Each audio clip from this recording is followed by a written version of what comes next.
Can a person be saved after the rapture? Or does that event signal the end of all hope of eternal salvation?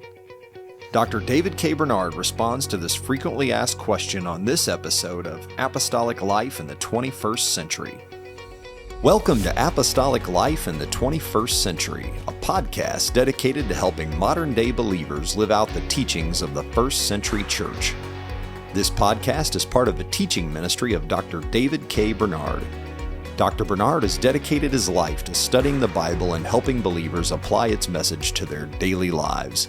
Thank you for joining us for this episode.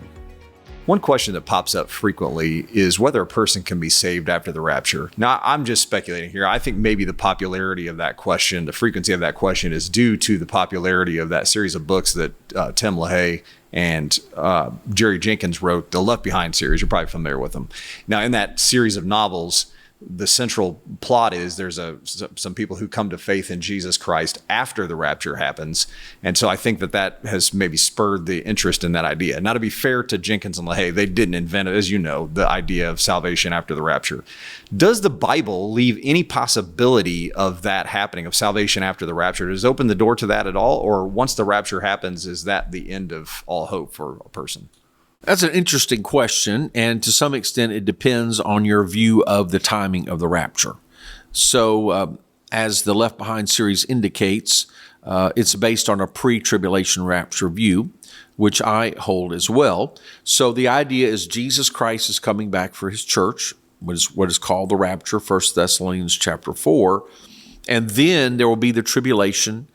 This evil ruler that we often call the Antichrist will be revealed. He will attempt to control the earth. There will be 7 years of tribulation, and then the Battle of Armageddon, Jesus Christ coming back to earth. So there becomes a 7-year period. Now, if you believe in a mid-tribulation rapture, you would have probably a 3.5-year period. If you believe in a post-tribulation rapture, well, then this question may not be so significant.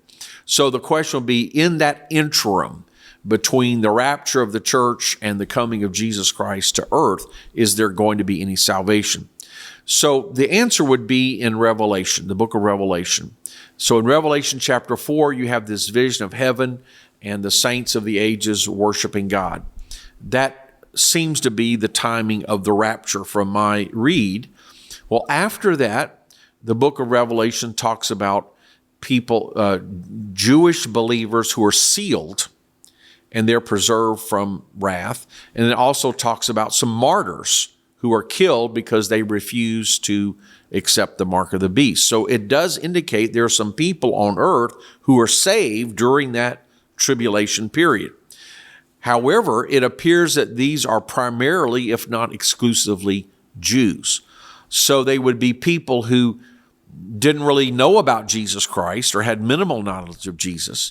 But after the rapture and when the events of Revelation begin to happen, it wakes them up to realize what's going on, and they turn to God and they seek God. And then, of course, they come to faith in Jesus Christ, and they have an experience with Jesus Christ of a saving nature. So, yes, I do believe that there could be people in that tribulation period who are saved. However, I don't offer that as a hope for backsliders or for people who heard the gospel. It seems that these will be primarily or exclusively Jews, if there are any others. And part of the reason for their tribulation is God is turning back to the Jews to give them one last chance. As we see in Romans chapter 11, there's going to be a time where Israel will be saved. Israel as a nation will recognize their Messiah. And that's when Jesus comes back to earth at the end of the Battle of Armageddon. So it seems by design, it's God's last reaching out to the Jewish people.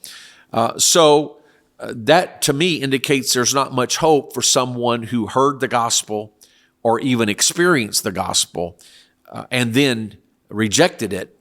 The idea that they would be saved after the rapture, I don't really find support for that.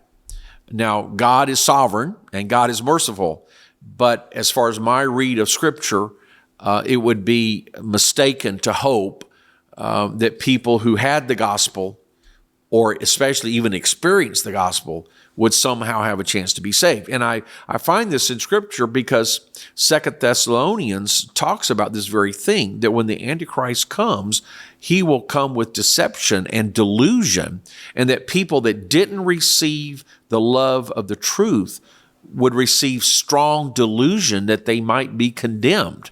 Well, that would be the case of someone here and now. They hear the preaching of the gospel, or even if they have the witness of God in a more general way through creation and conscience, and just kind of ignore it. So they have some degree of truth, maybe not even the fullness of the apostolic faith, but it's not important to them. They don't love it. They don't care about it. They don't pursue it.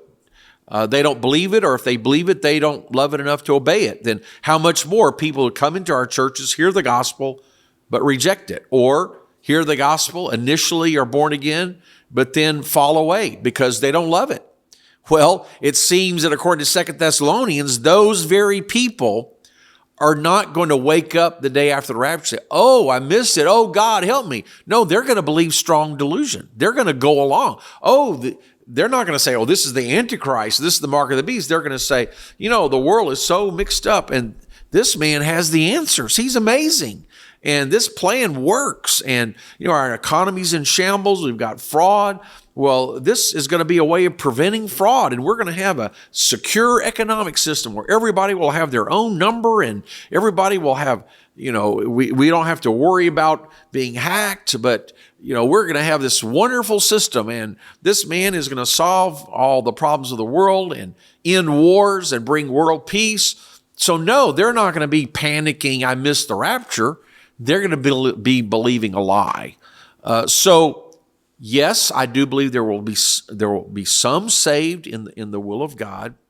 Primarily, it seems it will be Jewish people. And as I said, God is sovereign, so He can save who He wills. But I don't think we can offer hope for anybody that has heard the gospel or experienced the new birth, that if they reject it by going into a life of sin before the rapture, I can't offer them a hope that they will suddenly be saved after the rapture. Thank you for listening to this episode of Apostolic Life in the 21st Century. If you enjoy this podcast, please take a moment to give us a review on Apple Podcasts, Spotify, or your favorite podcast app. We also appreciate it when you share Apostolic Life in the 21st Century with a friend or family member.